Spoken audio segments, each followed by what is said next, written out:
저는 40대 직장인입니다. 승진은 포기한 지 오래입니다. 20대 후반에 입사해서 벌써 16년 정도 한 회사에 다녔습니다. 밤늦게까지 야근하고 직장 상사에게 쌍욕도 먹어보고 또 고객에게 심하게 시달리는 등 힘든 일도 많았고, 대리 승격, 과장 승격, 대표이사 표창도 받는 등 즐거운 일도 많았습니다. 예전에 입사했을 때에는 이 회사에서 나도 대표이사 한번 되어봐야 하겠다고 생각한 적도 있습니다. 그래서 온갖 스트레스를 참으며 미련한 곰같이 나름 열심히 일했습니다. 하지만 언젠가부터 회사에서 열심히 일을 하고 퇴근하고 또 일하고 퇴근하고 다람쥐 쳇바퀴 돌듯이 살아가는 게 뭔가 무의미하게 느껴졌습니다. 그렇다고 연봉이 엄청나게 높다면 돈 버는 낙이라도 있을 텐데 제 적성에도 맞지 않는 것 같고, 또 요새 유튜브나 각종 SNS를 보면 월 1000만원은 우습게 버는 사람들이 너무나도 많기에 몇 년 전부터 퇴사를 하여 다른 인생을 살아보고 싶어졌습니다. 직장이든 사회든 힘든 건 마찬가지라면 돈이라도 많이 벌어보자는 생각이 있었습니다. 그러나 퇴사 이후의 삶에 대해 정말 많은 고민에 고민을 거듭하였지만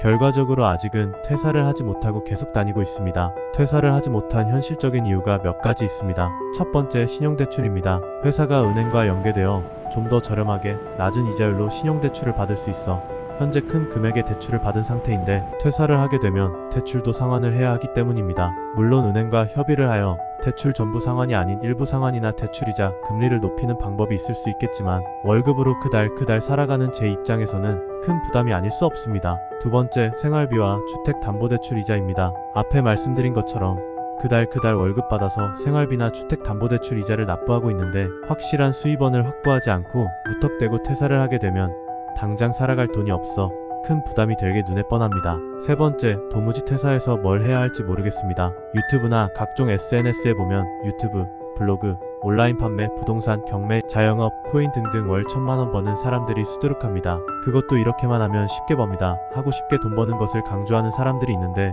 도무지 뭘 해야 나의 적성에도 맞고 돈도 많이 벌 수 있는지 모르겠습니다. 오히려 선택지가 너무 많은 것이 선택을 하지 못하게 하는 걸림돌이 되는 것 같습니다. 네 번째, 퇴사해서 실패한 사람들도 많이 보이기 때문입니다. 이미 퇴사한 직장 동료들도 많은데, 물론 잘된 사람들도 있지만 그렇지 못한 사람들도 있습니다. 그런 사람들을 보면서 나도 퇴사해서 저렇게 되면 어떡하지? 하는 걱정이 생길 수밖에 없는 것 같습니다. 그저 저 혼자 사는 사람이라면 모르겠지만 자녀들까지 양육해야 하는 상황에서 굳이 리스크를 감수하여 월급 꼬박꼬박 나오는 회사를 그만둬야 하는 이유가 있을까 하는 생각이 듭니다. 많은 직장인 분들이 저와 같은 생각을 가지고 계실 겁니다. 하지만 결국 답을 찾고 결정하는 것은 본인이라고 생각합니다. 답을 찾을 때까지 꾸준히 고민하고 대안을 찾아보고 공부를 해보겠습니다. 오늘도 제 영상 봐주셔서 감사합니다. 좋은 하루 보내세요.